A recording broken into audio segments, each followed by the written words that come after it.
নমস্কাৰ, welcome back to my tube channel Babu's clicks. ষষ্ঠ শ্ৰেণীৰ ছাত্ৰ ছাত্ৰীসকল, তোমালোকৰ অনুৰোধ মৰ্মে আজি এক্সাৰসাইজ যেটো আমাৰ 7B আছে, 7B এই যেটো লাষ্ট নাম্বাৰ আছে 7 নম্বৰ, এই 7 নম্বৰ অংকটো আজি দিবলৈ ওলাইছোঁ। বহুতে কমেণ্ট কৰিছিলা, তো আজি 7 নম্বৰ অংকটো লৈছোঁ তোমালোকৰ বাবে। ভিডিঅ'টো সম্পূৰ্ণভাৱে মনোযোগ কৰি চাবা। তো আজিৰ ভিডিঅ'টো আমি আৰম্ভ কৰোঁ।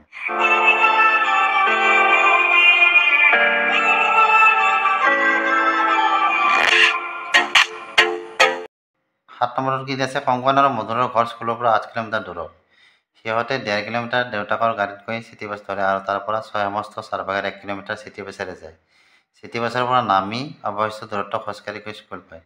স্কুললৈ অহা যোৱা কৰোঁতে এদিনত সিহঁতে কিমান খোজ কাঢ়িব লাগে?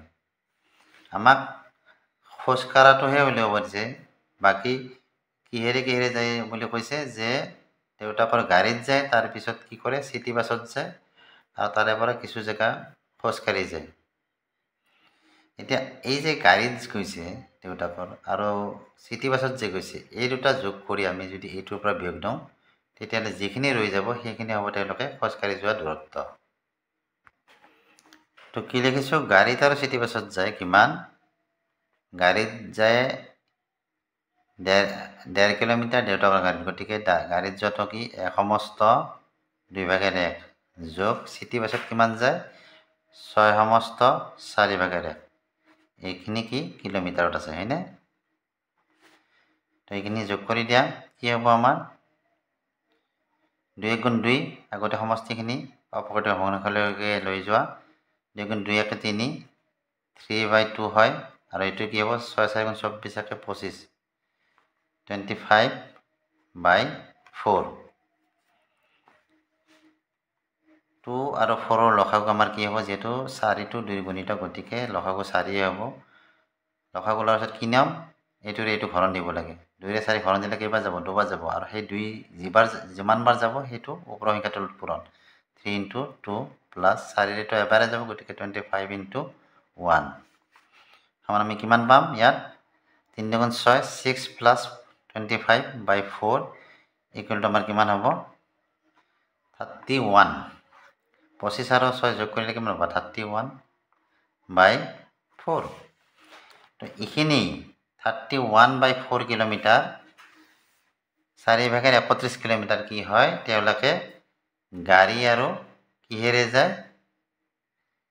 চিটি বাছেৰে যায়। মুঠ দূৰত্ব কিমান আছিল স্কুললৈকে? 8 কিলোমিটাৰ। এতিয়া আমি যদি খোজকাঢ়ি যোৱা দূৰত্বটো উলিয়াব যাওঁ, তেতিয়াহ'লে আমাৰ কি হ'ব? যিটো ঘৰৰ পৰা স্কুললৈকে যিটো মুঠ দূৰত্ব 8 কিলোমিটাৰ আছিল, 8 কিলোমিটাৰৰ পৰা আমি কি কৰিব লাগিব? এইটো গাড়ী আৰু চিটি বাছেৰে যোৱা দূৰত্বটো আমি বিয়োগ কৰিব লাগিব। এতিয়া আমি কি লিখিম? এতেকে খোজকাঢ়ি যোৱা দূৰত্ব, খোজকাঢ়ি যোৱা দূৰত্ব কি হ'ব আমাৰ? 8 মাইনাছ কি হ'ব? 4/31 সমান কি হ'ব? 4। এনেকুৱা যেতিয়া এটা গোটা সংখ্যা আৰু এটা ভগ্নাংশ থাকে, তেতিয়া কি কৰিবা?